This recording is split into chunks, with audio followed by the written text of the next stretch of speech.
ముందుగా సభకు నమస్కారం. వేదికపై ఉన్నటువంటి పెద్దలకు అలాగే వైఎస్ఆర్ కాంగ్రెస్ పార్టీ కుటుంబ సభ్యులందరికీ కూడా నా హృదయపూర్వక నమస్కారాలు తెలియజేసుకుంటున్నాను. ఈరోజు ఈ కార్యక్రమం గురించి అలాగే నిన్న జరిగినటువంటి అవమానం గురించి ప్రతి ఒక్కరూ చెప్పారు. అయితే నేను ఒకటే అడుగుతున్నాను, తెలుగుదేశం పార్టీ నాయకుల్లో ఇంతవరకు ఒక్కరైనా సరే ఆడపిల్ల తన మీద ఎందుకు ఇలా గుండాయిజం చేయడం, ఆడపిల్ల మీద మనం ఇలా చేయొచ్చా అని ఒకవేళ చేసుంటే వారిపైన ఏదైనా చర్య తీసుకుంటామని చెప్పిన దాఖలాలు లేకపోగా ఇందాక ప్రెస్ మీట్లో చెప్తున్నారు రవీంద్ర గారు, మనుషులేనా మీరు? అన్నం తింటున్నారా? ఆమె మహామనిషి, మహానటి. నాకు 4 సంవత్సరాల నుంచి నేను కష్టపడి ఈ జిల్లా పరిషత్ చైర్మన్గా ఎక్కడ కూడా ఎవరిని నా లిమిట్స్లోనే నేను మాట్లాడాను తప్ప లిమిట్స్ క్రాస్ అయ్యి చేసింది ఏదీ లేదు, విమర్శించింది లేదు, వ్యక్తిగతంగా మాట్లాడింది లేదు. కానీ ఈరోజు ఆయన నాకు ఇచ్చిన బిరుదు మహానటి. మహానటి కూడా సరిపోదంట నా ముందు. అంటే వినడానికి అలివి కానీ జుగుప్సాకరమైన మాటలు నా చెవులతో నేను విన్నాను. రావే బయటికి అని అంత అసహ్యంగా మాట్లాడుతూ, అంత చండాలంగా మాట్లాడిన అన్నీ శిక్షించాల్సింది పోయి ఈరోజు వారిని సపోర్ట్ చేస్తూ నన్ను మహానటి అని బిరుదునిచ్చారు. మా మావయ్య గారు నాకు జడ్పీ చైర్మన్గా నాకు భయంగా ఉంది, మావయ్య గారు నాకు అలవాటు లేదు అని చెప్తే ఆయన ఒకటే చెప్పారు, అందరితో నవ్వుతూ పలకరించమ్మా, నవ్వుతూ మాట్లాడు, అందరూ నీ ఫ్యామిలీ మెంబర్స్ లానే ఉంటారు, అందరికీ నేను పరిచయమే, మేము ఎప్పుడు తిరుగుతూ ఉంటాం కదా, నీకు ఎలాంటి ఇబ్బంది ఉండదు, నేను ఉంటాను, ధైర్యంగా ఉండు అని చెప్పినప్పుడు మొదటిసారి నేను తడబడ్డాను. ఫస్ట్ స్పీచ్ చెప్పినప్పుడు మళ్ళీ 4 సంవత్సరాల తర్వాత ఈరోజు మీ అందరి ముందు మాట్లాడాలంటే నా మాటలు రావట్లేదు. ఈ గుండెల్లో ఉన్న బాధకి మీరు మూల్యం చెల్లించుకోకుండా తప్పదు.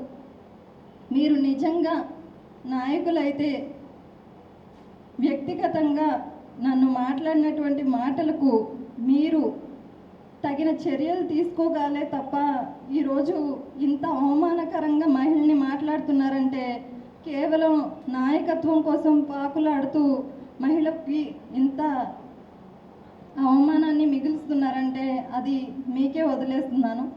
అదే మీ రాము గారు చెప్పారు మీ కుటుంబంలో ఎవరికి జరగకూడదని, కానీ నేను అడుగుతున్నాను, మీరు మీ గుండెల మీద చేయి వేసుకొని మీ కుటుంబ సభ్యులు కారులో వెళ్తూ ఉండగా మీపై ఇలానే దాడి చేసి మిమ్మల్ని కూడా ఇదే రకంగా అసభ్యంగా మాట్లాడుతూ మీ వాళ్ళని కూడా ఇలా మాట్లాడితే మీరు ఆవిడని అంటారా, మీ కుటుంబ సభ్యులను అంటారా, లేకపోతే ఎవరైతే మీ మీద దాడి చేసిన వారిని అంటారా? ఒక్కసారి ఆత్మ పరిశీలన చేసుకుని ఒకసారి ఎవరైతే మా మీద నిందలు వేస్తున్నారో వారు ఆ వీడియో క్లిప్పింగ్స్ అన్నీ చూసి మీకు వీలైతే శిక్షించండి. ఒక మనిషిగానైనా బ్రతుకుంటారు. లేదా శిక్షించలేకపోతే ఈ విషయం గురించి దయచేసి మాట్లాడకండి. నన్ను ఇంకా ఇంతకన్నా దిగజార్చి మాట్లాడేలా చేసుకోవద్దు.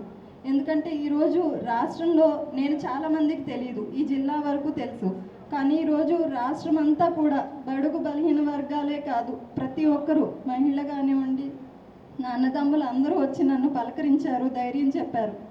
ఈరోజు ఈ మీటింగ్కి నేను రానని చెప్పాను. నేనేం తప్పు చేయకపోయినా నాకు మొహం చూపించడం ఇష్టం లేదు.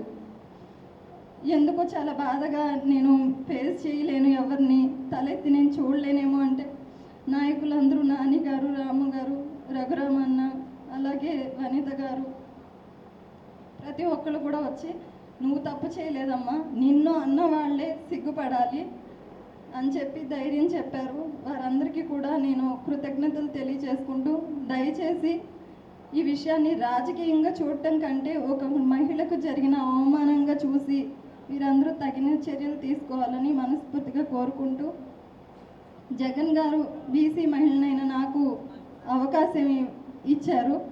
అయితే ఆయన ఇచ్చినటువంటి అవకాశాన్ని నేను ప్రతి క్షణం తూచా తప్పకుండా సద్వినియోగం చేస్తూ జిల్లా మొత్తం కూడా ఎక్కడైతే నిధులు ఇవ్వాలో ఇస్తూ నేను డెవలప్మెంట్ విషయం గురించి ఆలోచించాను తప్ప ఇలా రాజకీయం కోసమో లేకపోతే ఇంకా మరిన్ని పదవులు ఏవో వస్తాయి నాకు, నేను బాగా నటిస్తే పదవులు వస్తాయనంటే నేను కూడా నటించేదాన్ని. నాకు కానీ రాము గారికి కానీ నటించడం రాదు. ఏదైనా ఉంటే మొహం మీద ఆయన మాట్లాడతారు, నేను చిరునవ్వుతో సైలెంట్గా ఉంటాను అంతే తప్ప ఒకళ్ళని విమర్శించడమో ఒకళ్ళని వెక్కిరించడమో ఒకళ్ళ వ్యక్తిగత జీవితాన్ని గురించి మాట్లాడటం నేను ఎప్పుడూ చేయలేదు. దయచేసి మీరందరూ కూడా రాజ్యాంగ వ్యవస్థ అనేది ఈ రాష్ట్రంలో నడుస్తుంది అనేది నిజమైతే గనక ఖచ్చితంగా దీనికి తగిన మూల్యం చెల్లించుకోవాల్సి వస్తుందని చెప్పి తెలియచేసుకుంటూ, ఈ బాధ కొంచెమైనా తగ్గాలంటే కనీసం ఎవరైతే ఇంత హీనంగా దిగజారి మాట్లాడారో ఆ టీడీపీ గూండాళ్ళు ప్రతి ఒక్కరూ వీడియోలో ఉన్నారు. నేను వీడియోలో అందరినీ చూశాను. వారందరినీ కూడా శిక్షించాలని చెప్పి రవీంద్ర గారికి, అలాగే మన ఇప్పుడు ప్రస్తుతం ఉన్నటువంటి కూటమి నాయకులందరినీ, అలాగే మన రాష్ట్రానికి హోమ్ మినిస్టర్గా ఉన్నారు, ఆవిడ ఇంతవరకు స్పందించను కూడా లేదు. అంటే టీడీపీలో ఉన్న మహిళలు అయితేనే మహిళలు, వైసీపీలో ఉన్న మహిళలు మహిళలు కాదు. వీడికి ఏమైనా మాట్లాడవచ్చు, బరితెగించిపోయి మాట్లాడవచ్చు, కానీ అలాంటి వారి గురించి ఎవరూ మాట్లాడరు రాష్ట్రంలో. కనీసం ఈరోజు రాష్ట్రంలో ఇంతమంది ఆడపడుచులు వచ్చి బాధపడుతూ దీనికోసం అని చెప్పి సంఘీభావం తెలియచేస్తూ నిరసనలు చేస్తున్నారే, కనీసం మీరు బాధ్యతాయుతమైన మహిళ అయి ఉండి ఒక హోమ్ మినిస్టర్ పదవిలో ఉండి ఇలా చేయడం తప్పు, ఏం జరిగిందని ఎంక్వైరీ వేయండి అనే మాట కూడా మీ నోటి నుంచి రావట్లేదు. పైగా ఇంకా ఇక్కడ ఉన్నటువంటి స్థానిక మినిస్టర్ గారు ఆయన పదవులు ఇంకా అంతకన్నా మినిస్టర్ పదవి కన్నా ఇంకేమైనా కావాలేమో నాకైతే తెలియట్లేదు. మేబీ సీఎం కూడా అవ్వాలని ఆయన కోరికగా ఉన్నట్టుంది. అందుకనే ఇంత హీనంగా దిగజారిపోయి మహానటి లేదా మహానటిని మించిపోయిన నటి ఇంత బజారుతనంగా మాట్లాడితే దానికి మేము రియాక్ట్ అయితే అది మేము మాట్లాడామని చెప్పి చిత్రీకరించాలని ప్రయత్నిస్తారు చూడండి. ఇంతకన్నా అసహ్యమైన మనిషి నేను ఎక్కడా చూడలేదు. అది ఇంకా మీ విజ్ఞతకే వదిలేస్తున్నాను. మీ గుండెల మీద చేసుకుని మీ కుటుంబ సభ్యులను అడగండి, నేను ఇలా చేశానమ్మా ఇది కరెక్టేనా అని మీ తల్లినో మీ భార్యను మీ బిడ్డను అడగండి. కరెక్టే అంటే చాలా శభాష్ అని నేను కూడా ఒప్పుకుంటాను. శభాష్ కొల్లు రవీంద్ర గారు, ఈరోజు 4 సంవత్సరాలుగా నేను జడ్పీ చైర్మన్గా చేసిన పదవికి వన్నీ తెచ్చానే తప్ప ఈరోజు మీ ద్వారా ఒక నేను నటనిస్తున్నానో లేకపోతే మహానటినో మీరు ఇచ్చిన బిరుదుకి శభాష్ చెప్తూ మీకు కృతజ్ఞతలు కూడా తెలియచేసుకుంటున్నాను. మీకు మహిళలకు ఉన్న గౌరవం ఏంటనేది ఈరోజు మీ మాటలతో అర్థమైపోయింది. ఇంకా నాకే కాదు మహిళలందరికీ అర్థమైంది. ఈరోజు నా ఒక్కదానికి కాదు జరిగింది మహిళలకి అవమానం. రాష్ట్రంలో ఉన్న ప్రతి ఒక్క మహిళకి మీరు అవమానం చేస్తున్నారు. ధైర్యం ఉంటే మీరు గనక నిజంగా నీతి న్యాయం రాజ్యాంగబద్ధంగా మీరు నడుస్తున్నట్లయితే వారిని శిక్షించి ఏం జరిగిందనేది చూసి తెలుసుకొని మాట్లాడండి. దయచేసి ఇలాంటి విషయాన్ని రాజకీయం చేసి నన్ను అవమానించొద్దని, నాలాంటి మహిళల్ని ఎవరిని కూడా అవమానించొద్దని మనస్ఫూర్తిగా కోరుకుంటూ అవకాశం ఇచ్చినటువంటి పెద్దలందరికీ కూడా ధన్యవాదాలు తెలియజేసుకుంటున్నాను.